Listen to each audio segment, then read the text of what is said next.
Je me suis associé à mon oncle pour le commerce de gros de produits de la mer. Nous avons réalisé un bénéfice net de 2,85 millions sur l'année. Au moment du partage des dividendes, il ne m'a jeté que 120 000. Le stand est à lui, mais c'est moi qui ai avancé le capital. Tu n'as fait que fournir un peu d'effort, 120 000, ce n'est déjà pas si mal. Je n'ai pas dit un mot. Même pas une fraction de ce que représentait réellement ma part, j'ai tout mis dans ma poche. Très bien. J'écouterai ce que tu dis. Il pense que je suis stupide et que je continuerai à servir de main-d'œuvre bon marché. Il ignore que, avec cet argent, je viens de louer le grand entrepôt frigorifique juste en face. En voyant son visage devenir livide, j'ai abaissé le rideau de fer. Désormais, chacun fera ses affaires de son côté. On raconte que ce soir-là, fou de rage, il est resté toute la nuit à son stand et a fini par fracasser sa calculatrice. Aïe, le chiffre de l'année est de 2,85 millions, sur 365 jours. On travaillait en roulement, sans jamais s'arrêter, en surveillant les bassins de fruits de mer. Le chiffre d'affaires total dépassait les 5 millions. Le bénéfice net atteignait presque 2,9 millions, donc 2,85 millions est le bon chiffre. Le stand est à lui, j'ai avancé le capital, et c'est moi qui ai démarché les grands restaurants. Tu n'as fait que fournir un effort. Il m'a regardé et a poursuivi, ne me regarde pas comme ça. Si je prenais un manutentionnaire à l'extérieur, 10 000 par mois suffirait largement, et je devrais en plus le loger, le nourrir et payer ses charges. Ces 120 000, c'est ce que tu as pu épargner, c'est déjà bien, sans compter les pertes, les avaries et les créances à recouvrer. C'est moi qui m'occupais de tout, rien que pour réparer ces vieux réfrigérateurs cette année. J'en ai eu pour plus de 30 000. Il a raison, le capital du stand est à lui. Mais sur ces 2,73 millions restants, combien ai-je gagné en m'abîmant les yeux et en risquant ma peau? Il ne les compte jamais. J'ai répondu, d'accord, comme tu voudras. Aïe, ne te prends pas la tête. Demain, le premier jour de l'année, un lot de homards d'exception arrive au port, le prix est intéressant. Va au port de bonne heure. Je ne suis pas rentré chez moi, avec ces 120 000 en poche. J'avais peur que ma mère me demande combien j'avais gagné avec mon oncle cette année, et comment le partage s'était fait. Je ne pouvais pas dire que c'était 328 par jour, au début de notre association. Il m'avait dit, aïe, nous sommes de la même famille, on partagera les bénéfices équitablement. Si j'ai de quoi manger, tu auras de quoi manger. Avant la nouvelle année, il parlait de partage équitable. Après, il disait que je n'avais fourni qu'un effort. J'ai fixé ce chiffre longtemps. Voilà la valeur de mon année. À travailler comme un acharné. Il ne dit pas que le stand est à lui? Eh bien, je vais en monter un à moi. J'ai appelé le responsable de la gestion du marché. Pour cet entrepôt frigorifique de 500 mètres carrés en face, le loyer et la caution. Ça ne coûtait que 120 000 au minimum. Je connaissais déjà parfaitement tous les petits détaillants. 3 jours au plus pour signer le contrat, je pouvais ouvrir avant la nouvelle année. Ce soir-là, j'ai posé l'argent sur le bureau du responsable. Le contrat signé dans la foulée, au moment où j'ai tenu les clés de l'entrepôt en main. J'ai su que mon destin n'était plus entre les mains des autres. Le premier jour de l'année, à 4 heures du matin. Le vent était glacial au port, j'étais arrivé 2 heures avant l'horaire habituel. À peine le bateau arrivé. Je me suis précipité. Vieux âne, je prends tout le lot de homards, paiement comptant immédiat. Le capitaine était stupéfait, aïe, ton oncle n'avait pas déjà prévenu? J'ai sorti une liasse de billets, je travaille pour mon compte maintenant, je paie 5% plus cher. Je m'occupe de tout, de l'inspection au déchargement, vous n'aurez pas une minute à attendre. Le capitaine m'a regardé. Silencieux pendant quelques secondes. Quand mon oncle est arrivé sur le quai, ce lot de homards d'exception était déjà chargé dans mon camion frigorifique. Il est resté debout sur le quai désert, le visage livide. Aïe, qu'est-ce que ça veut dire? J'ai fermé la porte du camion, oncle, tu ne l'as pas dit toi-même? Chacun selon ses capacités. C'est le premier jour de l'année, je veux bien commencer. Le moteur a démarré. Dans le rétroviseur, la silhouette de mon oncle devenait de plus en plus petite. Je savais que le fossé entre lui et moi était définitivement creusé. Une fois les homards arrivés à l'entrepôt, j'ai passé la nuit à les trier. La marchandise était de très grande qualité. Chacun pesait plus de 750 grammes, les pinces étaient pleines et les antennes intactes.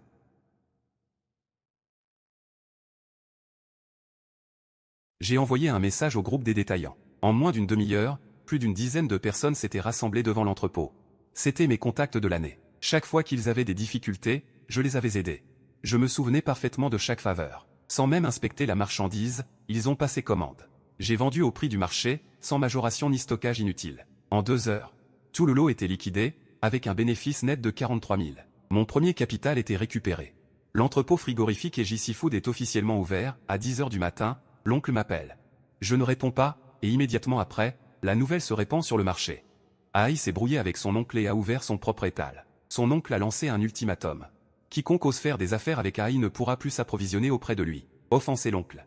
Comment survivre sur ce marché? Dès midi, des détaillants commencent à annuler leurs commandes par téléphone.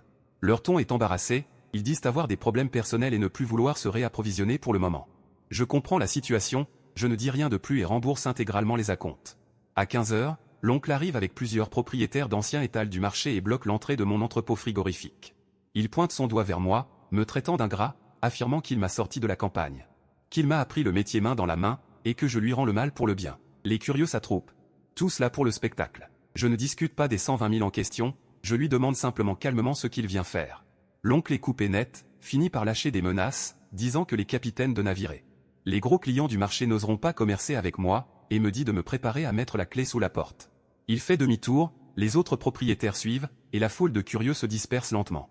Des chuchotements fusent de toutes parts. Je reste debout devant l'entrepôt, regardant leur dos. Sans la moindre émotion. J'ai passé un an à me démener sur ce marché, quel bateau accoste à quelle heure. Quel détaillant a besoin de quel produit, je le sais mieux que quiconque. L'oncle pense avoir coupé mes vivres. Mais il ignore que les vraies relations se gagnent avec le cœur, et ne se maintiennent pas par la menace. Le soir même, j'installe mon enseigne, vente en gros de produits de la mer Égie. Les 5 grands caractères font face à l'étal de l'oncle.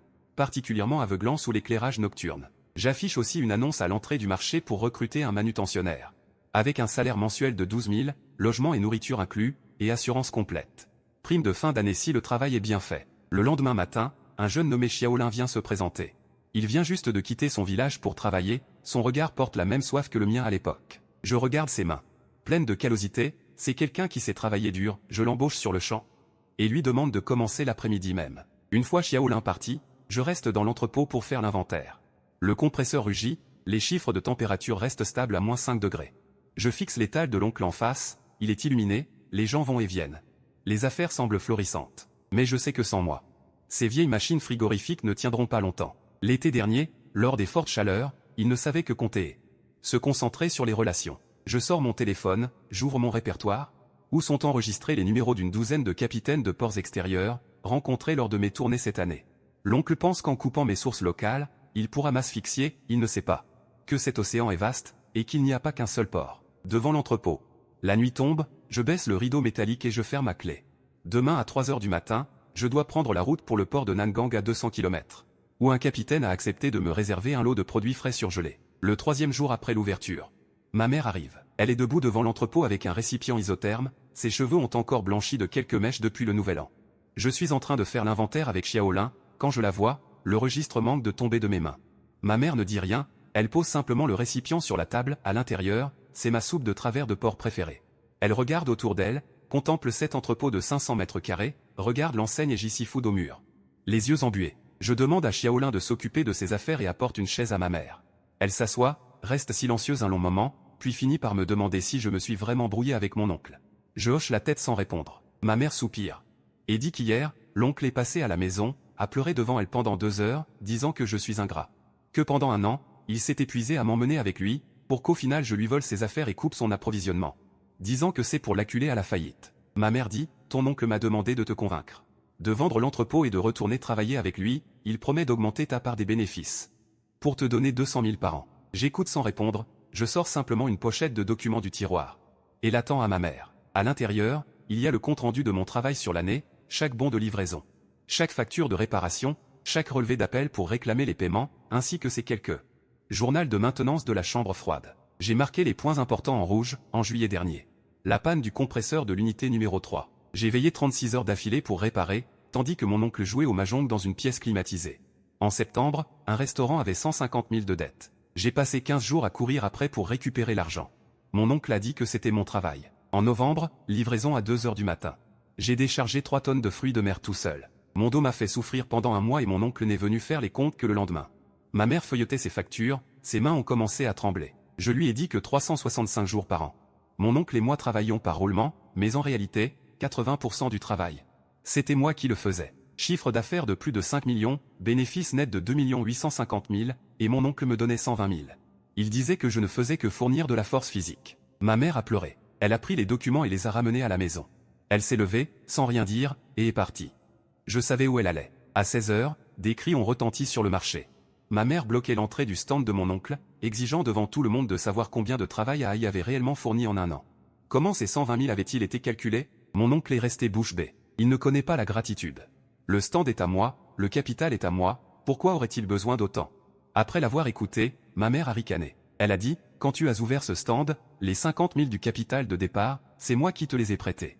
Te souviens-tu de cette dette? AI a travaillé pour toi pendant un an, tu ne lui as même pas versé un salaire décent. À la fin de l'année, tu le renvoies avec 120 000. As-tu une conscience? Le visage de mon oncle est devenu rouge écarlate. Il voulait répliquer mais ne trouvait pas ses mots. Ma mère est partie, en passant devant mon entrepôt frigorifique. Elle s'est arrêtée. Elle m'a regardé, sans reproche dans les yeux. Seulement de la compassion et une approbation tacite. Elle a dit 4 mots, travail dur, mon fils. Ce soir-là, Xiaolin a officiellement commencé. Je lui ai appris à inspecter la marchandise. Comment trier, comment juger la fraîcheur des fruits de mer. Elle apprenait très sérieusement. Tout en prenant des notes, elle posait des questions. Je la regardais. Et je me suis souvenu de moi un an auparavant. À cette époque, j'étais comme elle, je pensais qu'il suffisait de travailler dur. Et que mon oncle me traiterait avec sincérité. Maintenant, j'ai compris, dans ce monde. Seul son propre stand est vraiment fiable. 11 heures du soir. Le stand de mon oncle, en face, était encore éclairé. À travers la vitre, je le voyais assis là, seul, perdu dans ses comptes. La machine frigorifique à côté de lui émettait un bruit étrange, l'affichage de la température oscillait. J'ai détourné le regard. J'ai verrouillé la porte de l'entrepôt. Demain, j'ai une nouvelle livraison, je ne peux pas me permettre de traîner. 5e jour d'ouverture, mes sources d'approvisionnement ont été coupées. 4 heures du matin. Je suis allé au quai comme d'habitude pour réceptionner la marchandise. Le bateau de la Lausanne était à quai, mais quand il m'a vu, il a secoué la tête. Il a dit « Aïe, je suis vraiment désolé. La marchandise d'aujourd'hui a été entièrement réservée par ton oncle. Le prix est 20% plus cher que le cours du marché. » J'étais stupéfait. Je suis allé voir d'autres capitaines, mais après avoir fait le tour, tout le monde m'a donné la même réponse. Mon oncle s'était associé avec plusieurs autres grands stands du marché pour accaparer toutes les sources d'approvisionnement locales. Avec un prix supérieur de 20%, mon oncle voulait m'étouffer. Je suis resté sur le quai désert, regardant les cargaisons de fruits de mer être emportées. Ma cigarette s'était consumée jusqu'au bout. De retour à l'entrepôt, Xiaolin m'attendait. En voyant que je revenais les mains vides, une inquiétude est apparue sur son visage. Je n'ai rien dit, je lui ai juste demandé d'aller se reposer, et je me suis assis seul dans le bureau. J'ai feuilleté mon répertoire. Si l'approvisionnement local est bloqué, alors j'irai ailleurs. Je me suis souvenu qu'il y a 2 mois, pendant mes tournées, sur le nouveau quai du Sud, j'avais fait la connaissance d'un capitaine nommé Chen. Sa cargaison à l'époque ne se vendait pas bien. La qualité était bonne, mais les pièces étaient petites. Les grossistes locaux ne voulaient pas les prendre. Je l'ai aidé à analyser le marché. Je lui ai suggéré de baisser le prix et de passer par le canal de vente au détail. En 3 jours, il avait écoulé son stock. Lao Shen avait alors dit « Aïe, si tu as besoin de quelque chose un jour, n'hésite pas, j'ai composé le numéro de Lao Shen. » Le téléphone a sonné longtemps avant qu'il ne réponde. La voix de Lao Shen était ensommeillée. J'ai expliqué mon cas directement, lui demandant s'il avait de la marchandise. Je prenais tout, paiement comptant. Lao Shen a gardé le silence quelques secondes et a demandé si j'avais des problèmes. Je ne lui ai rien caché.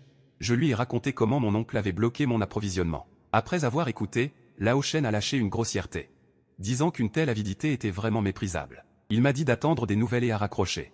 Le jour s'est levé. Je ne suis pas rentré dormir, j'ai pris la voiture direction le quai sud. 3 heures de route sans m'arrêter, je suis arrivé au quai sud à 10 heures du matin. Le vieux Chen m'attendait déjà, à côté de lui, un camion frigorifique était stationné, chargé de fruits de mer tout juste déchargés. Le vieux Chen m'a fait vérifier la marchandise, c'était des mérous léopards et des crabes velus fraîchement débarqués. Bien que la taille ne soit pas exceptionnelle, la fraîcheur était excellente, les branchies étaient rouges vifs et les pattes des crabes étaient fermes. J'ai décidé sur le champ de tout prendre et j'ai effectué le virement de 180 000 sur place. En voyant la notification de réception, le vieux Chen m'a tapoté l'épaule et a dit « Aïe, tu as du cran, mon garçon. Quelqu'un comme ton oncle finira par couler. À l'avenir, tu auras la priorité sur mes stocks. » J'ai discuté longuement avec le vieux Chen. Il m'a expliqué que le quai sud venait tout juste d'être développé et que beaucoup de grossistes locaux ne connaissaient pas encore cette voie. L'approvisionnement y est stable. Les prix sont inférieurs de 10% à ceux du Nord, et les capitaines de navires sont des gens honnêtes qui ne jouent pas avec les apparences.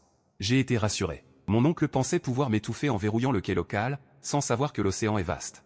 Et qu'il n'y a pas qu'un seul quai. J'ai ramené le camion frigorifique plein au marché. Xiaolin m'attendait déjà devant l'entrepôt. En voyant le camion, ses yeux se sont illuminés. Nous avons déchargé toute la nuit. Trié et mis sous glace. Bien que le calibre de ces mérous et crabes ne soit pas de première qualité, ils avaient l'avantage d'être frais et coûtaient 5% moins cher que les prix du marché. J'ai appelé quelques anciens clients, après avoir vérifié la marchandise, ils ont passé commande sur place. À 10 heures du soir, plus de la moitié du stock était écoulé, pour un chiffre d'affaires de 150 000. Le lendemain matin, j'ai repris la route pour le quai sud. Cette fois, le vieux Chen m'a présenté 2 autres capitaines de haute mer, avec des approvisionnements encore plus stables. J'ai discuté d'un partenariat avec eux, en promettant que tant que la qualité serait au rendez-vous, je paierais tout au comptant, sans jamais traîner sur les paiements. Les 3 capitaines ont délibéré et ont fini par accepter. Le capitaine Wang, l'un d'entre eux, a dit « Aïe, tu es si jeune et tu oses te lancer seul. C'est courageux. Pour nous autres marins, la parole donnée est primordiale. Si tu maintiens toujours le paiement comptant, nous te donnerons la priorité sur nos cargaisons. Je leur ai serré la main à tous, le poids sur mon cœur s'est enfin envolé. Sur le chemin du retour, j'ai reçu un appel de Xiaolin. Il m'a dit que mon oncle était venu devant l'entrepôt aujourd'hui. Tournant en rond plusieurs fois, nous regardant décharger, le visage particulièrement sombre. Il y avait même des détaillants qui venaient demander d'où venait notre marchandise et pourquoi nos prix étaient plus bas que ceux du marché. J'ai raccroché en regardant le paysage défiler par la fenêtre. Mon oncle pensait qu'en faisant monter les prix locaux, il pourrait me pousser à partir, sans savoir que plus il me bloquerait, plus mon chemin s'ouvrirait. Une fois l'approvisionnement du quai sud stabilisé, mon coût de revient devenant inférieur au sien de 10%, mon avantage tarifaire deviendrait immédiat. Le moment venu, ce n'est pas moi qui serais asphyxié. Une fois l'approvisionnement du quai sud stabilisé, mon commerce d'entrepôt frigorifique a commencé à décoller. Pendant une semaine, je suis parti chaque jour à 3 heures du matin pour chercher la marchandise au quai sud, et je revenais systématiquement au marché avant 10 heures. Grâce à la grande fraîcheur des produits et à des prix inférieurs de 10% au local, les détaillants ont mordu à l'hameçon et les commandes ont afflué. Le 10e jour, le vieux chêne m'a appelé pour me dire qu'il voulait discuter d'une affaire.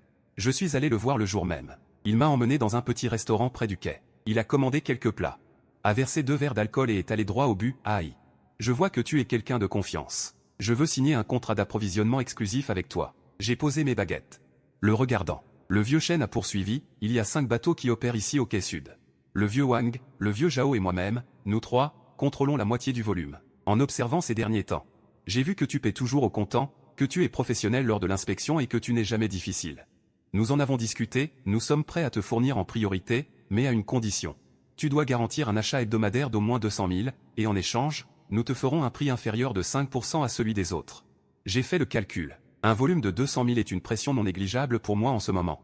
Mais obtenir l'exclusivité, c'est tenir la clé de l'approvisionnement. Mon oncle verrouille le quai local en montant les prix. Et moi, j'obtiens les prix les plus bas au quai sud. Entre les deux, mon avantage devient immédiatement évident. J'ai serré la main du vieux chêne et nous avons signé l'accord sur place, pour une durée de 3 mois. Je garantis 200 000 de volume hebdomadaire, ils garantissent la stabilité de l'approvisionnement et les meilleurs prix. Après la signature, le vieux chêne a évoqué une autre chose, il a dit que récemment, quelqu'un avait cherché des contacts. Ils se sont renseignés sur mes fournisseurs, proposant des prix élevés pour tenter de détourner ma chaîne d'approvisionnement. Le vieux chêne m'a dit, aïe, dans les affaires, la réputation est primordiale. Tu es loyal envers nous, nous ne ferions jamais une chose aussi déloyale, mais tu dois rester vigilant. Ton oncle est dans le métier depuis longtemps ici, il ne reculera devant aucun moyen. J'ai hoché la tête. Ayant pris note de cela, je suis retourné au marché, il était déjà 21 heures. Xiaolin était encore dans la chambre froide à organiser les marchandises. En me voyant arriver, il s'est précipité vers moi. 3 clients de détail sont venus passer commande aujourd'hui, et un restaurateur veut discuter d'un partenariat à long terme. Le lendemain matin, je me suis rendu dans ce restaurant, dont le patron s'appelle Li. Âgé d'une 40aine d'années, il possède 2 chaînes de restaurants dans la ville et consomme une grande quantité de fruits de mer chaque jour. Il m'a confié qu'il se fournissait auparavant chez mon oncle, mais qu'il avait remarqué une augmentation du taux de perte due aux poissons morts. Il s'est plaint plusieurs fois sans succès. Je l'ai emmené à la chambre froide pour inspecter les marchandises, Monsieur Li était très minutieux. De la couleur des houilles à la clarté des yeux, il a tout vérifié avant de hocher la tête. Il a confirmé que la qualité était bonne et m'a demandé si je pouvais garantir un approvisionnement stable. Je lui ai montré mon contrat d'exclusivité. Avec Nanmatou. Après l'avoir lu, Monsieur Li a pris sa décision sur le champ. Il a déclaré que désormais, les fruits de mer pour ces 2 restaurants proviendraient de chez moi, soit un volume d'au moins 50 000 par semaine. Après le départ de Monsieur Li, j'ai allumé une cigarette devant la porte de la chambre froide, en face, au stand de mon oncle. Il était en train de se disputer avec quelqu'un, à voix haute, ce que je pouvais voir à travers la vitre. Il y avait des caisses de poissons morts sur le sol, la température était instable et beaucoup de marchandises avaient été perdues. Je n'ai rien dit, me contentant de regarder en face. Je connaissais trop bien ces machines frigorifiques. Le compresseur de la machine numéro 3 est vétuste et doit être vérifié toutes les 4 heures, et le condenseur de la numéro 2 est fissuré. En été, dès que la charge augmente, les fuites de fréon sont fréquentes. Je maîtrisais ces défauts, ce qui m'avait permis l'an dernier de maintenir le taux de mortalité des poissons en dessous de 3%. Mais mon oncle ne comprend rien à cela, il ne sait que faire des comptes. Il ne sait que jouer de ses relations, sans connaître le tempérament de ses machines. Sans moi. Son stand est comme une machine à qui il manque des pièces, elle semble fonctionner en apparence. Mais elle est en train de s'effondrer. Ce soir-là, le chiffre d'affaires quotidien de mon entrepôt a franchi pour la première fois la barre des 100 000. Xiaolin, tout excité, m'a montré le registre et m'a dit, « Patron, on sera certainement rentable ce mois-ci. » En regardant les chiffres, je suis resté calme. 100 000, ce n'est rien pour mon oncle, à son apogée, il faisait 300 000 par jour. L'approvisionnement de Nanmatou est stable. Les gros clients commencent à s'accumuler, la prochaine étape est de grignoter peu à peu les parts de marché de mon oncle. À minuit, les lumières du stand d'en face étaient toujours allumées. Mon oncle était assis là, seul, hébété devant un tas de poissons morts. Le réfrigérateur à ses côtés émettait un bruit strident et la température sur l'écran oscillait follement. J'ai baissé le rideau métallique et verrouillé l'entrepôt. À 3 heures du matin demain, il y a une cargaison de crabes royaux à récupérer à Nanmatou. 3 semaines après la signature de l'accord d'exclusivité, mon chiffre d'affaires quotidien dépassait régulièrement les 120 000. Cet après-midi-là, le vieux chêne m'a appelé, le ton grave. Il m'a dit que quelqu'un l'avait contacté en proposant 20% de plus que moi pour racheter l'exclusivité de l'approvisionnement de Nanmatou. C'était Lao Liu, l'allié le plus proche de mon oncle au marché. J'ai eu un pincement au cœur, comprenant que mon oncle passait aux choses sérieuses. Le vieux chêne a ajouté, aïe. Ce prix est très tentant, mais nous en avons discuté. Dans les affaires, la parole compte. Le contrat n'a que 3 semaines, nous ne pouvons pas revenir dessus. Je t'appelle pour te prévenir. Ton oncle a mis le paquet cette fois. J'ai remercié le vieux chêne et suis allé à Nanmatou en voiture le soir même. Les 3 capitaines de navire étaient là, je les ai invités à dîner. Je n'ai pas évoqué la surenchère.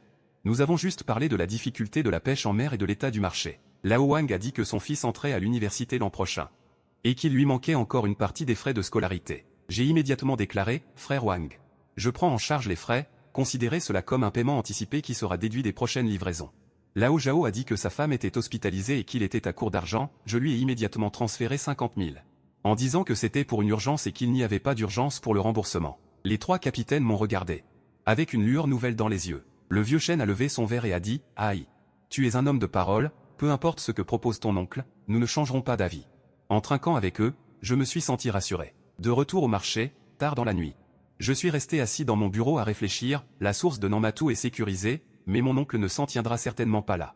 Si on ne chasse pas ce vieux capitaine, il finira forcément par frapper ailleurs, et comme prévu.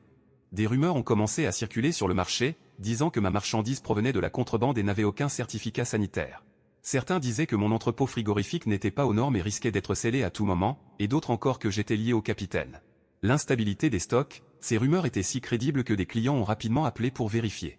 Je n'ai pas paniqué, j'ai directement pris en photo le certificat sanitaire du quai, la licence de l'entrepôt, et tous les contrats de fourniture pour les envoyer dans le groupe des clients. Les rumeurs se sont effondrées d'elles-mêmes, mais mon oncle n'a pas arrêté. L'administration du marché est soudainement venue inspecter l'entrepôt, disant avoir reçu un signalement sur la non-conformité de mes équipements de réfrigération. Ils exigeaient une fermeture pour mise aux normes. J'étais préparé, avant l'ouverture. Tous les équipements avaient été installés selon les standards les plus élevés, en matière sanitaire, de sécurité incendie et environnementale. Les inspecteurs ont fouillé pendant 2 heures, sans trouver le moindre défaut, et sont finalement repartis penauds. Une fois les inspecteurs partis, Xiaolin a baissé la voix, « Patron, quelqu'un a vu que c'était votre oncle. Qui avait fait le signalement à l'administration ?» J'ai hoché la tête, je m'attendais à ce genre de tactique. L'après-midi même, le chiffre d'affaires quotidien de mon entrepôt a dépassé les 150 000, dépassant officiellement celui de mon oncle. La nouvelle s'est répandue sur le marché, tout le monde disait, ce petit AI a vraiment réussi. Le soir, devant l'étal de mon oncle, un groupe de créanciers s'était rassemblé pour réclamer leur dû. Pour bloquer mes approvisionnements, mon oncle avait acheté les stocks des quais locaux à prix d'or durant cette période. Et s'était allié à d'autres étals pour faire monter les prix, sa trésorerie commençait à être tendue, et le taux de poissons morts restait élevé. Les clients fuyaient, sa situation devenait de plus en plus précaire. Xiaolin m'a dit, le réfrigérateur numéro 3 de votre oncle est encore tombé en panne aujourd'hui, toute une caisse de crabes royaux est morte. Une perte d'au moins 80 000. Cette machine numéro 3, je la connais trop bien, l'été dernier. Quand elle a eu son premier problème, j'ai veillé 36 heures pour la réparer. Je connais chaque pièce, chaque caprice. Mais maintenant, ce n'est plus ma responsabilité. Le soir même, Monsieur Li a appelé pour dire qu'un ami voulait aussi s'approvisionner chez moi. C'était le propriétaire d'une autre chaîne de restaurants en ville, pour au moins 70 000 par semaine. J'ai promis d'aller le voir le lendemain. Après avoir raccroché, je suis resté devant l'entrepôt. La lumière de l'étal d'en face était encore allumée. À travers la vitre, je pouvais voir mon oncle, seul, assis là, avec une pile de factures devant lui. Ses cheveux semblaient avoir encore blanchi et sa silhouette paraissait particulièrement solitaire. J'ai détourné le regard. Fermé l'entrepôt à clé. Demain, une livraison de grands poissons jaunes sauvages arrive, les clients ont déjà réservé pour 200 000. Sur le marché, on commençait à chuchoter que l'étal de l'oncle ne tiendrait plus très longtemps. Ces vieux réfrigérateurs tombaient fréquemment en panne, le taux de perte atteignait 15%, et beaucoup de clients fidèles commençaient à se tourner vers moi. Xiaolin, après avoir rangé le dernier lot, a dit avec enthousiasme, « Patron, on a fait 500 000 de bénéfices nets ce mois-ci. » En regardant les chiffres sur le registre, je me sentais très calme. 500 000, ce n'est rien par rapport à l'époque dorée de mon oncle, mais pour moi, c'est mon premier vrai capital personnel. Au milieu de la nuit, après avoir verrouillé l'entrepôt, alors que je m'apprêtais à rentrer, en passant devant l'étal de mon oncle. Je l'ai vu en train de s'agiter à l'intérieur, essayant de réparer ce réfrigérateur numéro 3. Ses gestes étaient maladroits. Il était clair qu'il ne comprenait rien au circuit et aux pièces. Je suis resté à regarder un moment, puis j'ai fini par partir. Après que le chiffre d'affaires quotidien de mon entrepôt s'est stabilisé à 150 000, mon oncle a lancé une guerre des prix. Le lendemain matin, la nouvelle a circulé sur le marché, tous les fruits de mer de l'oncle étaient bradés avec 20% de réduction, une vente à perte. Beaucoup de particuliers ont entendu la nouvelle et ont afflué vers son étal. Xiaolin est venu me demander. « Patron, est-ce qu'on doit aussi baisser nos prix ?» J'ai secoué la tête. Je savais ce qu'il manigançait. Il voulait m'épuiser avec une guerre des prix, me forçant soit à baisser les prix à perte, soit à voir mes clients partir. Mais il a oublié une chose, mon coût de revient est inférieur au sien de 10%. Mes approvisionnements sont plus stables, et surtout, je n'ai pas besoin de rivaliser sur les prix. J'ai demandé à Xiaolin d'acheter des glacières et des camions de livraison frigorifique, je voulais améliorer mon service.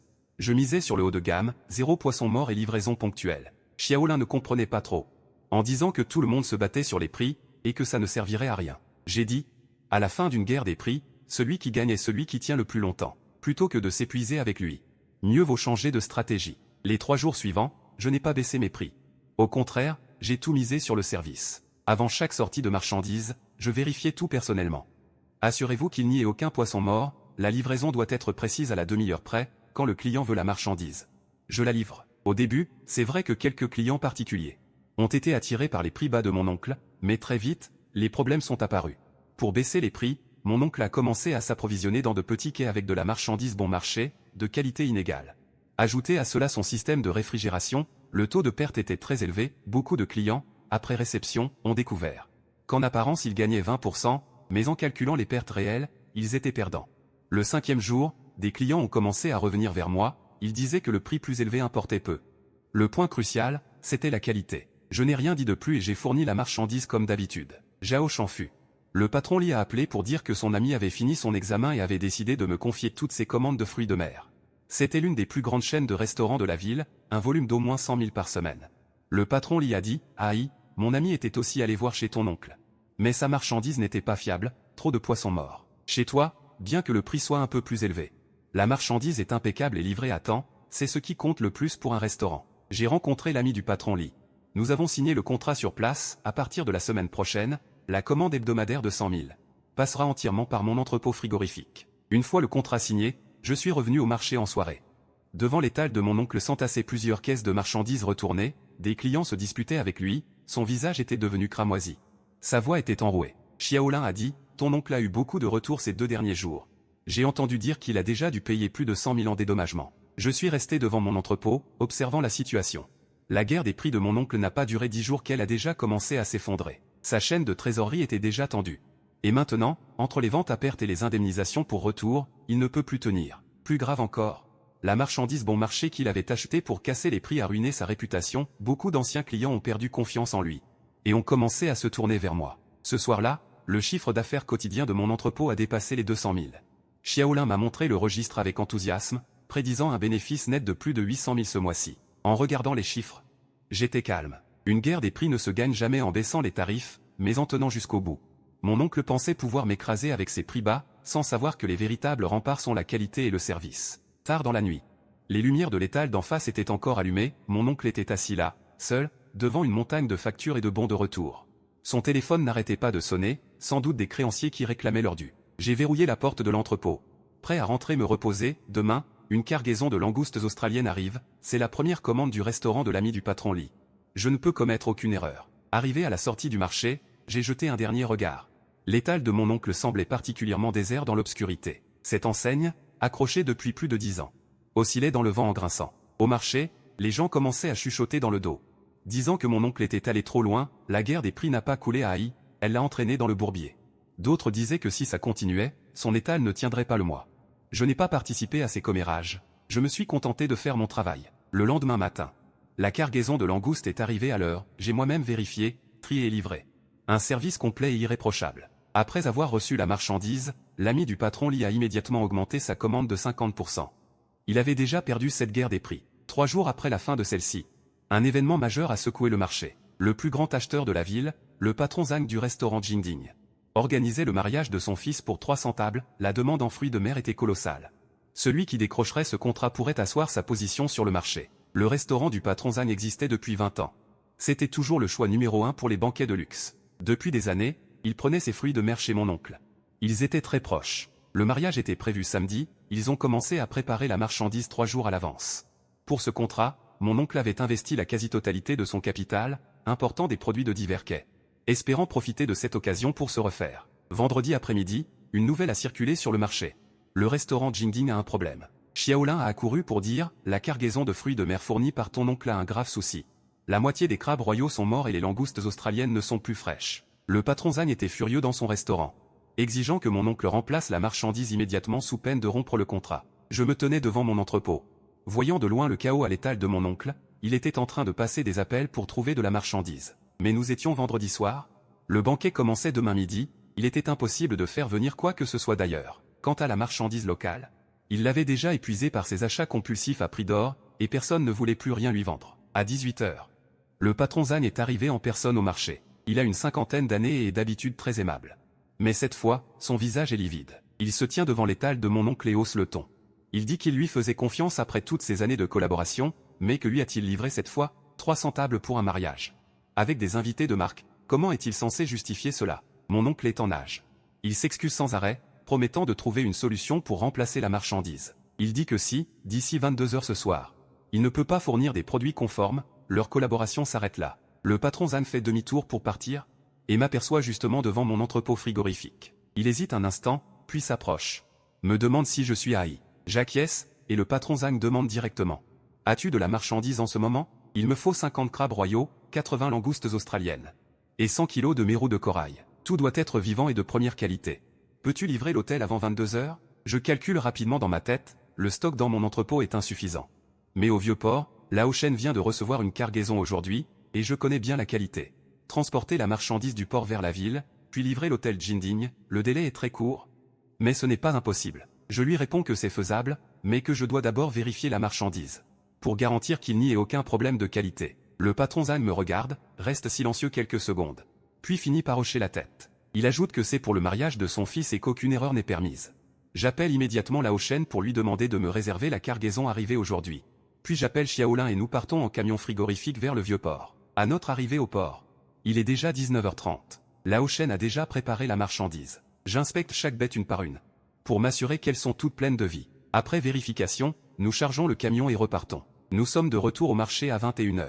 Avec Xiaolin, nous trions la marchandise toute la nuit, sans négliger aucun détail. À 21 h 40, la marchandise est chargée et nous filons vers l'hôtel Jingding. Lorsque nous arrivons à l'hôtel, il est exactement 21 h 55. Le patron Zhang nous attend déjà en cuisine pour inspecter la marchandise.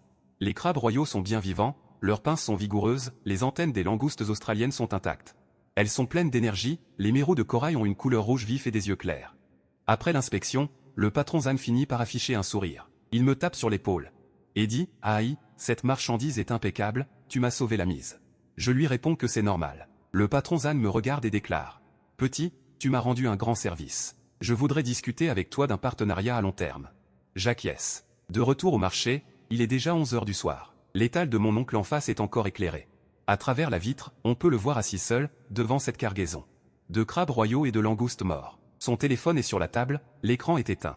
Le patron Zhang ne doit plus répondre à ses appels. Xiaolin dit « Patron, ton oncle est fini. L'hôtel Jingding est le plus gros client de la ville, s'il perd ce client, il n'a pratiquement aucune chance de se relever. » Je ne réponds rien, je ferme juste la porte de l'entrepôt. Je dois aller aider à l'hôtel demain, pour m'assurer que le banquet se déroule sans encombre. Le samedi, jour du banquet, je suis arrivé très tôt à l'hôtel Jingding.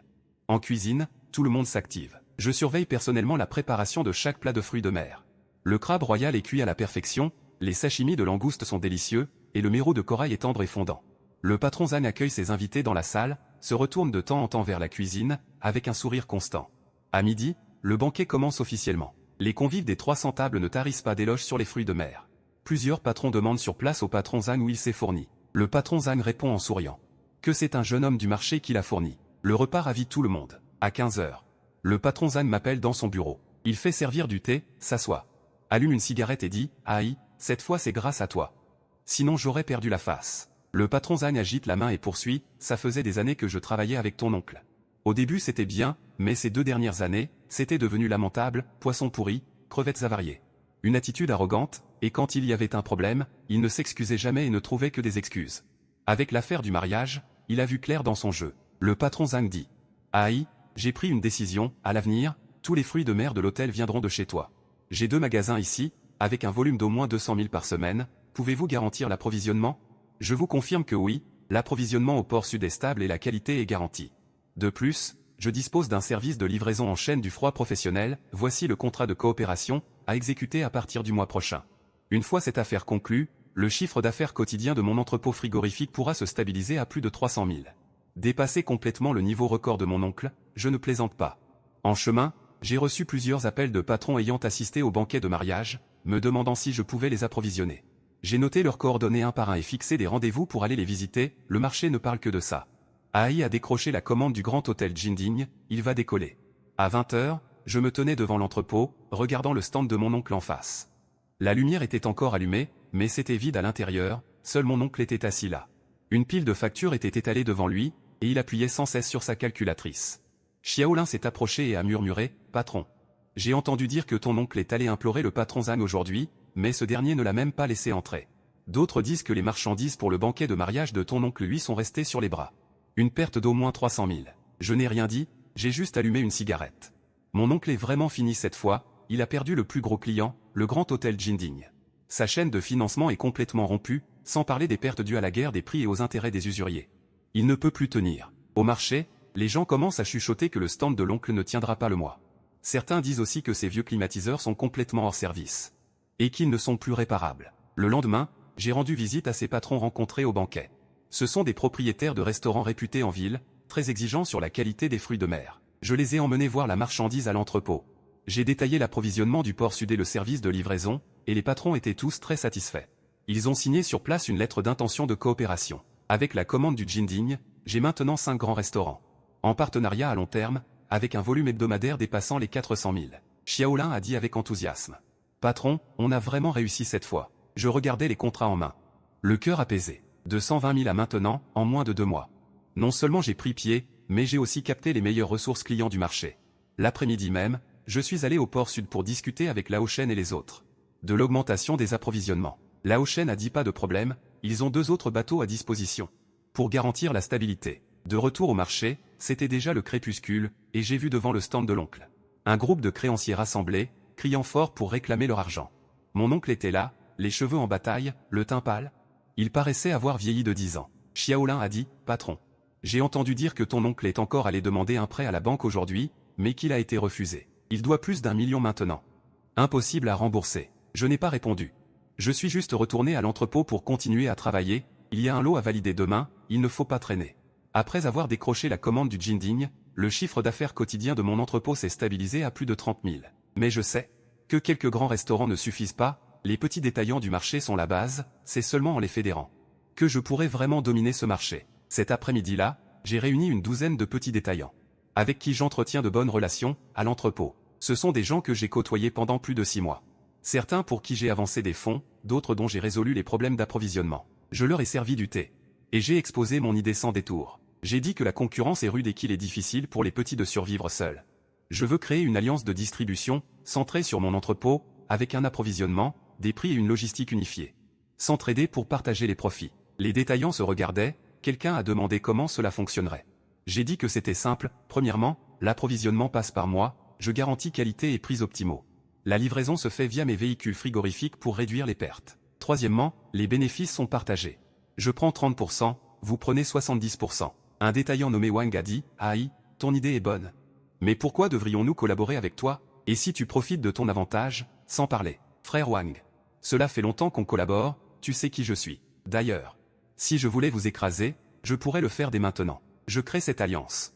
L'objectif est que tout le monde puisse gagner de l'argent, pas que j'en garde le monopole. » Un autre détaillant a demandé. « Aïe, que va-t-il se passer avec ton oncle? Bien qu'il soit en difficulté, il travaille sur ce marché depuis plus de 10 ans.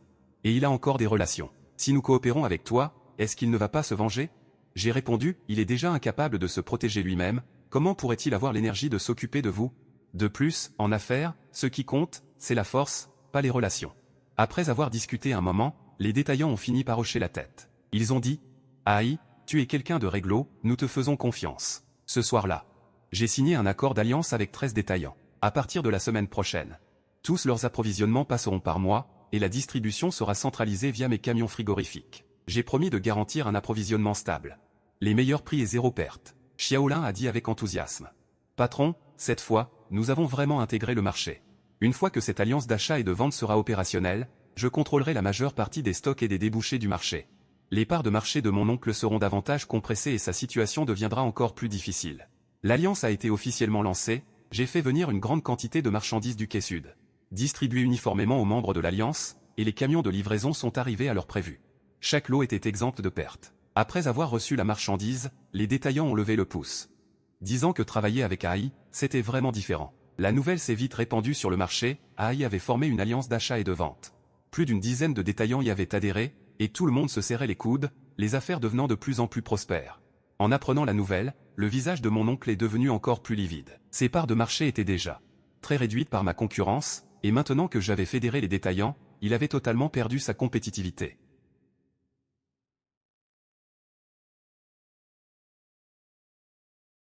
Quelqu'un à côté de lui a dit, maintenant que nous travaillons avec AI, les stocks sont stables et les prix sont justes. Pourquoi devrions-nous revenir vers toi? Je n'ai rien dit, me contentant de vaquer à mes occupations. Dans l'après-midi, j'ai reçu un appel de Lao Shen, qui m'a dit que deux nouveaux bateaux étaient arrivés au quai sud et que les stocks étaient plus abondants. Il m'a demandé si je pouvais augmenter encore mes commandes. Ils avaient trop de marchandises et avaient besoin de débouchés stables. J'ai dit qu'il n'y avait aucun problème, maintenant avec l'Alliance, mes débouchés sont totalement ouverts. Je peux absorber n'importe quelle quantité. Après avoir accroché, je me suis tenu devant l'entrepôt frigorifique, regardant l'étal de mon oncle en face, qui se disputait bruyamment avec un créancier. Le créancier le pointait du doigt en criant qu'il devait rembourser l'argent emprunté et arrêter de trouver des excuses. L'oncle, le visage cramoisi, ne cessait de se justifier, demandant encore quelques jours de délai, promettant qu'il trouverait un moyen de payer. Mais le créancier n'écoutait rien et menaçait directement d'aller en justice s'il ne payait pas cette semaine. Xiaolin s'est approché. Baissant la voix, « Patron, il paraît que ton oncle doit maintenant plus d'1,5 million. Même en hypothéquant son étal, il ne pourra pas rembourser ses dettes.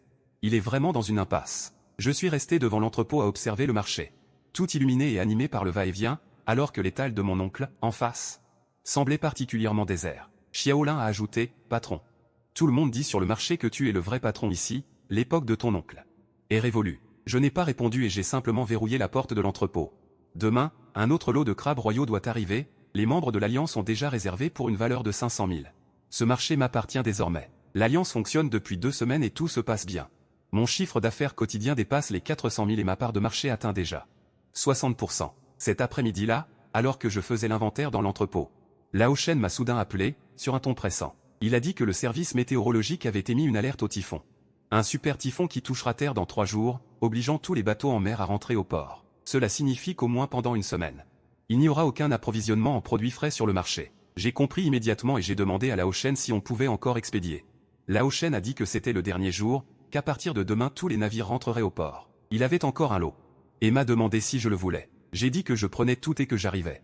Après avoir raccroché, j'ai immédiatement appelé Xiaolin et nous sommes partis en camion frigorifique vers le quai sud. Sur la route, tout en conduisant, je faisais mes calculs, durant le typhon, les stocks vont manquer et les prix des produits de la mer vont certainement exploser. Si je parviens à stocker des marchandises à l'avance, non seulement je garantis l'approvisionnement des membres de l'Alliance, mais je stabilise aussi le marché. Il est déjà en fin d'après-midi quand j'arrive au quai sud, Monsieur Shen et son équipe sont en plein déchargement et le quai déborde de marchandises. Je prends la décision sur le champ de tout acheter et je transfère les 300 000 de paiement sur place. Monsieur Shen me dit, « Aïe, ce typhon arrive avec une violence inouïe, tu dois te préparer. J'estime qu'on sera bloqué au moins une semaine, le marché va certainement manquer de stock. » Je hoche la tête, et je réponds que je sais ce que je fais. Nous transportons la marchandise au marché durant la nuit, il est déjà 23 heures passées. Avec Xiaolin, nous commençons le tri, l'emballage et la mise en chambre froide. Je vérifie tout particulièrement l'alimentation de secours de la chambre froide pour garantir qu'il n'y aura pas de coupure pendant le typhon. Le lendemain matin, les nouvelles du typhon se propagent dans le marché, les propriétaires des stands se précipitent pour stocker, mais la plupart des bateaux sont déjà rentrés au port. Et il est devenu impossible de s'approvisionner. Xiaolin me dit, « Patron, tout le monde se bat pour avoir de la marchandise sur le marché et les prix ont déjà grimpé de 30%. » Je réponds, « Pas de précipitation. Garantissons d'abord l'approvisionnement des membres de l'Alliance, nous aviserons pour le surplus. » Je réunis les membres de l'Alliance pour une réunion. Je leur dis, le typhon arrive, le marché sera en rupture de stock pendant au moins une semaine, j'ai fait des stocks suffisants de mon côté. Pour garantir que personne ne soit affecté et que les prix ne bougent pas. Plusieurs petits commerçants poussent un soupir de soulagement en m'écoutant. Ils disent, aïe, tu avais vraiment vu juste. Sinon nous aurions tous dû fermer boutique cette fois-ci. Après la réunion, d'autres propriétaires de stands du marché commencent à venir me trouver, voulant acheter de la marchandise à prix d'or. Je refuse systématiquement, en expliquant que la priorité est donnée aux membres de l'Alliance. Dans l'après-midi, j'apprends une nouvelle, mon oncle est aussi en train de faire des stocks. Xiaolin me dit, ton oncle a contracté des prêts usuraires pour acheter une énorme quantité de marchandises à prix fort sur plusieurs petits quais, il paraît qu'il veut faire fortune pendant le typhon. Et remonter la pente. Mon cœur se serre, mon oncle est dans une impasse. C'est un coup de poker désespéré. Mais ces vieux groupes frigorifiques ne pourront jamais supporter un tel volume. Au moindre pépin, les pertes seront catastrophiques. Le soir même, je vais exprès jeter un œil au stand de mon oncle, il est en train de diriger les ouvriers qui rentrent les marchandises dans la chambre froide, un sourire rare aux lèvres. Ces groupes frigorifiques tournent à pleine puissance, émettant un grondement strident. Je reste debout en face, observant ces vieilles machines, avec un mauvais pressentiment. Xiaolin s'approche et dit à voix basse, « Patron, ton oncle a stocké au moins pour 500 000 de marchandises, est-ce que ces vieilles machines vont tenir le coup ?» Je secoue la tête sans dire un mot. Ce soir-là, je vérifie une nouvelle fois tout l'équipement dans la chambre froide, les groupes frigorifiques fonctionnent normalement et la température est stable à -5 degrés. L'alimentation de secours est testée et prête à être activée à tout moment. J'ai même préparé quelques petits générateurs. Au cas où, à minuit, je me tiens devant l'entrée de la chambre froide. Je regarde le ciel, les nuages noirs s'amoncellent et le vent souffle de plus en plus fort. La station météo annonce que le typhon touchera terre après-demain à l'aube, avec des vents atteignant le niveau 14. Le stand de mon oncle en face est toujours éclairé, à travers la vitre, on peut le voir assis seul. Face à ses marchandises, un sourire d'espoir sur le visage. Il pense que ce typhon est son opportunité de se refaire, sans savoir que cela pourrait être la goutte d'eau qui fera déborder le vase. Le lendemain, le typhon se rapproche, le ciel est sombre. Les vents atteignent déjà le niveau 8, beaucoup de stands sur le marché commencent à fermer plus tôt. Pour se préparer au typhon, je demande à Xiaolin de vérifier à nouveau tout l'équipement pour s'assurer qu'il n'y a aucun risque. Les membres de l'Alliance sont aussi prêts, attendant de reprendre leurs activités après le passage du typhon. À 16 h. Je reçois un appel de Monsieur Chen, il me dit que le typhon est plus puissant que prévu et me demande d'être très prudent. Chez eux, tous les bateaux ont été rentrés au port pour être consolidés et les quais ont été évacués. Je réponds, ne t'inquiète pas. Je suis bien préparé de mon côté. Je raccroche et je reste debout devant la chambre froide. Regardant le ciel qui s'assombrit, le vent qui forcit et les premières gouttes de pluie qui tombent. Dans le stand de mon oncle en face, il s'active toujours, mais je remarque que l'écran de son troisième groupe frigorifique commence à clignoter et que l'affichage de la température devient instable. J'ai le cœur qui se serre, je connais trop bien cette machine, ce sont les signes précurseurs d'une panne. Le typhon touche terre, des vents violents et des pluies torrentielles balaient la ville instantanément, les panneaux publicitaires sont emportés. Les arbres sont brisés net, le marché est plongé dans le noir, seules les lumières de secours de quelques stands scintillent encore. Avec Xiaolin, nous montons la garde dans la chambre froide, les yeux rivés sur le fonctionnement des équipements. Le groupe frigorifique fonctionne normalement, la température est stable et l'alimentation de secours est prête à tout moment.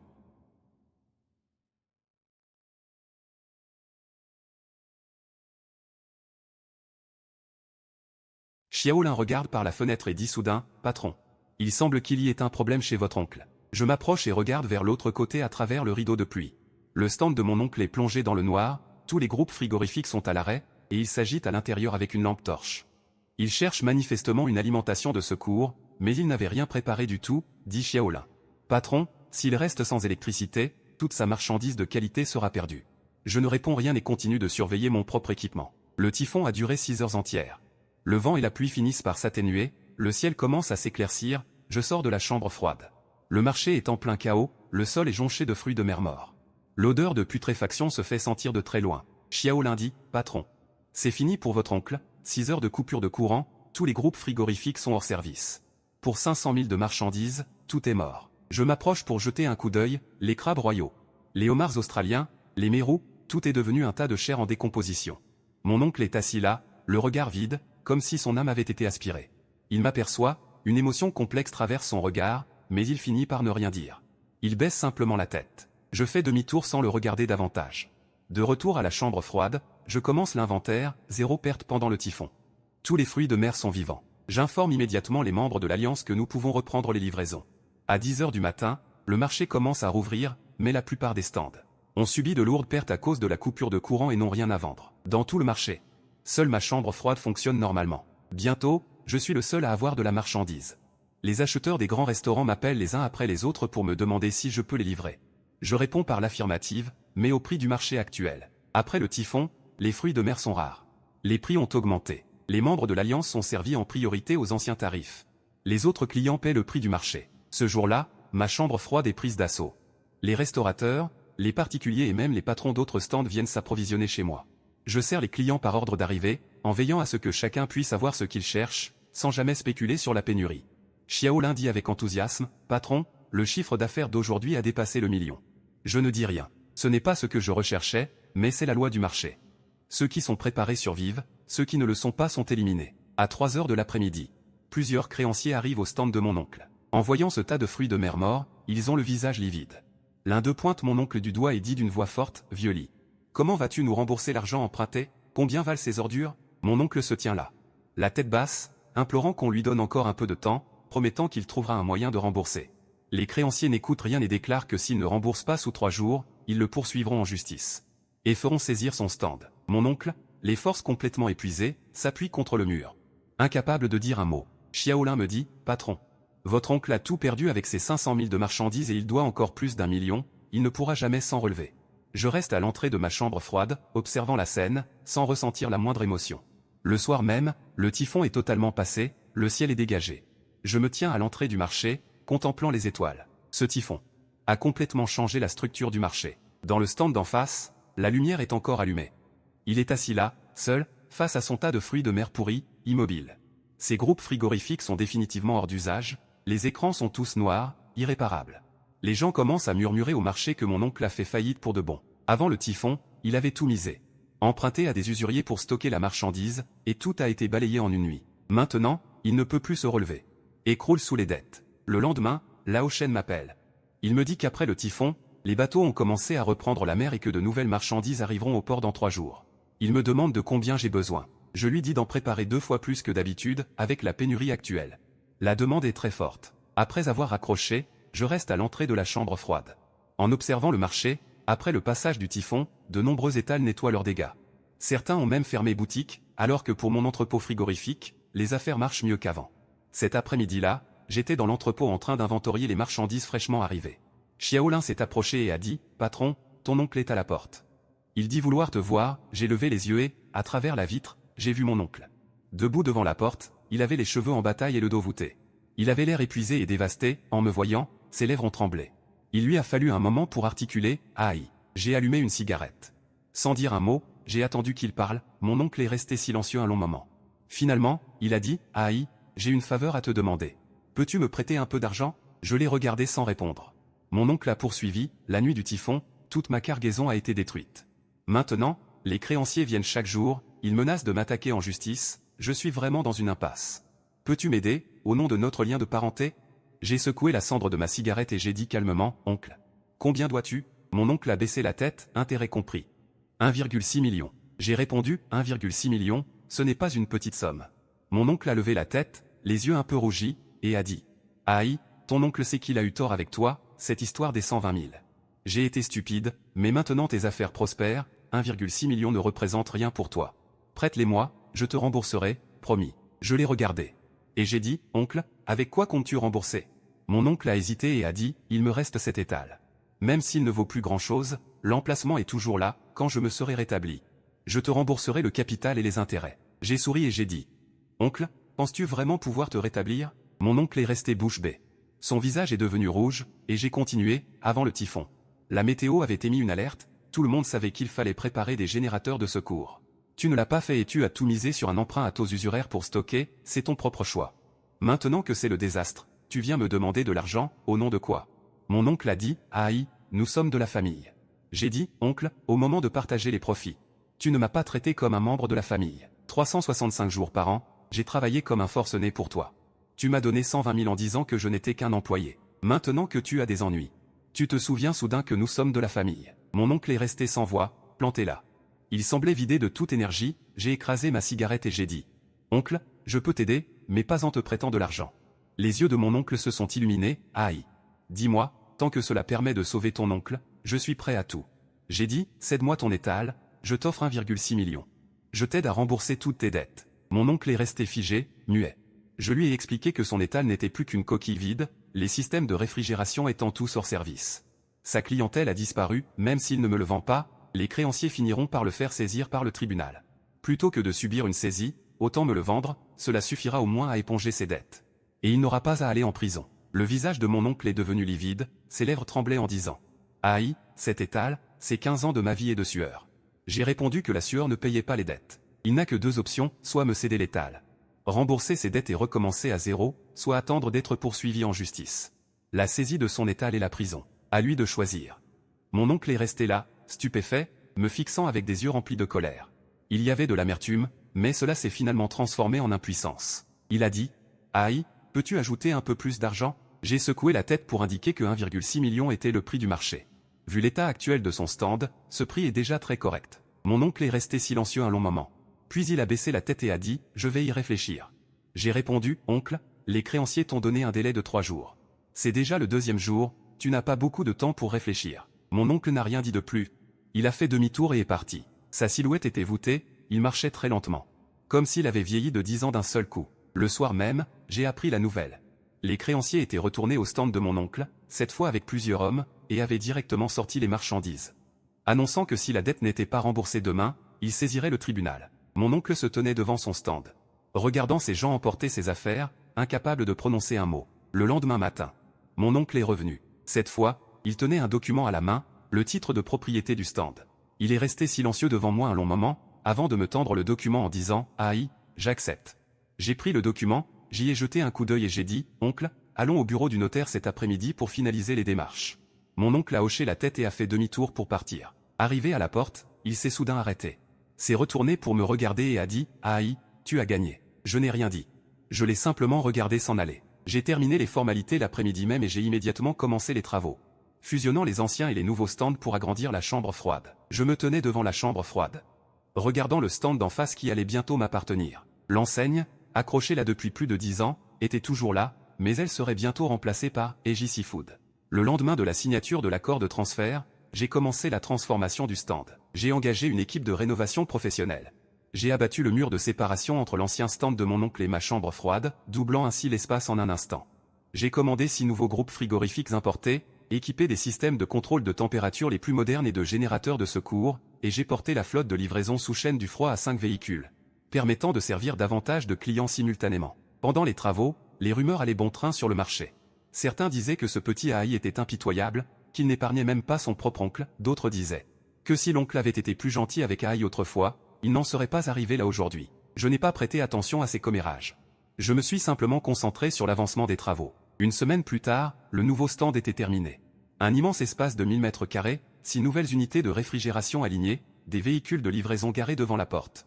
L'enseigne, EJ Wholesale Seafood, brillait sous le soleil. Le jour de l'ouverture.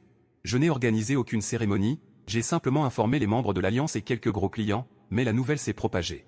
Presque tout le monde sur le marché est venu voir. Monsieur Zan est venu avec quelques propriétaires de restaurants pour féliciter, il a regardé l'envergure, a levé le pouce et a dit « Aïe, en quelques mois seulement. Tu as réussi à consolider le marché de cette manière, c'est remarquable. » Les membres de l'Alliance étaient aussi présents. 13 petits détaillants se tenaient devant le nouveau stand, le sourire aux lèvres. Ils disaient qu'en travaillant avec moi, ils avaient gagné plus en 2 mois qu'en une année entière auparavant. J'ai dit « Travaillons tous ensemble, l'avenir sera meilleur. » Le jour de l'ouverture, le chiffre d'affaires quotidien a dépassé 1,5 million, les commandes s'enchaînant du matin au soir. 5 véhicules de livraison faisaient des allers-retours incessants, tous les clients ont reçu leurs marchandises à temps. Xiaolin, enthousiaste, m'a montré le livre de compte. 10 ans, patron, à ce rythme, notre bénéfice net pour ce mois pourrait dépasser 3 millions. J'ai hoché la tête. 3 millions, c'était ce que mon oncle et moi avions réalisé sur toute l'année dernière. Le bénéfice net, maintenant nous pouvions le faire en un mois, j'étais très satisfait. Je me tenais à l'entrée du stand, observant tout le marché. L'emplacement de l'ancien stand de mon oncle était désormais le mien. Le soir même, j'ai réuni les membres de l'Alliance et quelques employés clés. Pour une réunion, j'ai dit, à partir du mois prochain, je prends 20%. Et vous en prenez 80%. Les détaillants sont restés bouche bée, l'un d'eux, nommé Wang, a dit. Patron, comment est-ce possible? Vous fournissez les marchandises, la livraison, et vous assumez les risques? 20% c'est trop peu. J'ai répondu, frère Wang. Mon envergure a augmenté, les volumes ont grimpé, 20% c'est déjà beaucoup. Il faut que vous gagniez plus pour avoir la motivation de continuer à travailler avec moi. Les yeux des détaillants étaient embués de larmes. Ils ont dit, travailler avec toi, ça en vaut la peine. Une fois la réunion terminée, je suis resté devant le stand, le marché était brillamment éclairé, les gens allaient et venaient. Une scène pleine d'activité. Xiaolin m'a dit que mon oncle était venu au marché aujourd'hui. Il est resté longtemps devant la porte, à regarder notre nouveau stand, avant de partir sans dire un mot. Mon oncle a utilisé ce 1,6 million pour rembourser toutes ses dettes, mais dans ce marché, Sa réputation forgée en plus de 10 ans a totalement disparu, il n'est plus qu'un homme ordinaire. Il n'est plus ce patron de stand plein d'assurance. Au milieu de la nuit. Après avoir verrouillé mon stand et m'être préparé à rentrer, en passant devant l'entrée du marché, j'ai vu une silhouette familière, c'était mon oncle. Il se tenait là, observant les lumières vives à l'intérieur, fixant l'enseigne. Vente en gros de fruits de mer J, le regard empli de complexité. Je me suis approché. Et je me suis tenu à ses côtés sans dire un mot. Mon oncle m'a jeté un regard. A gardé le silence pendant un long moment, puis a fini par dire « Aïe. Travaille bien ». Cela dit, il s'est retourné et est parti.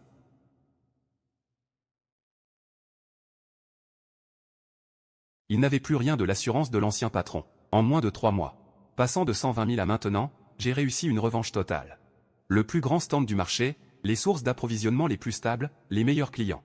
Tout est entre mes mains. Ce marché est maintenant le mien. La fin de l'année approche. Cette année, depuis mon départ avec 120 000 en poche, jusqu'à la mainmise sur tout le marché, tout semble être une autre vie. Ce soir-là, j'ai réuni tous les employés et les membres de l'Alliance, et nous avons dressé une douzaine de tables dans le nouveau stand.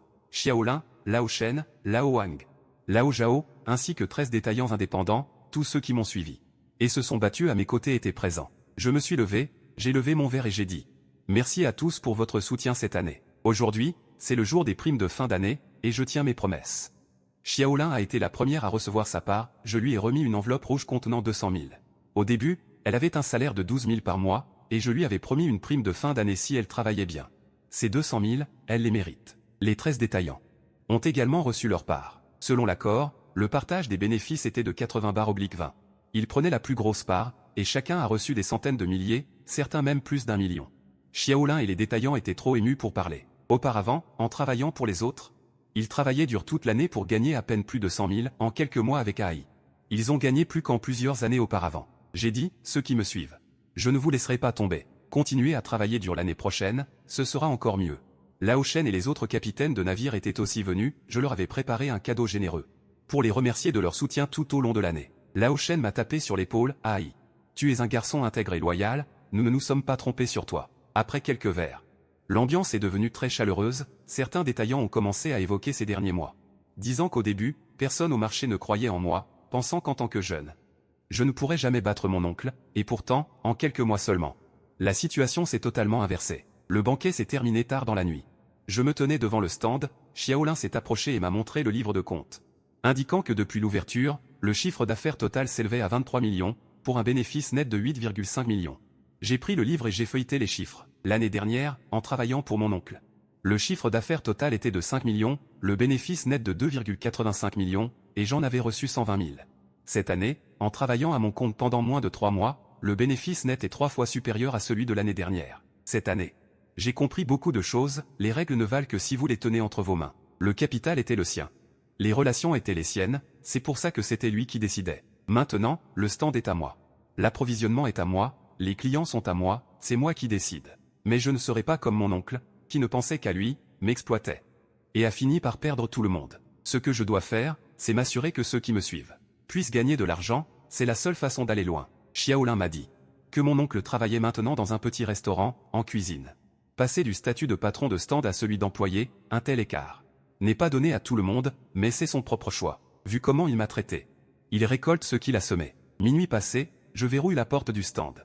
Les 12 coups de minuit approchent, des pétards éclatent dans le marché. Je me tiens sous l'enseigne de Eji Seafood Wholesale, je contemple ce stand de 1000 mètres carrés, ces 6 nouveaux réfrigérateurs. Ces 5 camions frigorifiques garés devant. De 120 000 à 8,5 millions. D'un simple employé exploité au plus grand fournisseur du marché, il m'a fallu moins de 3 mois.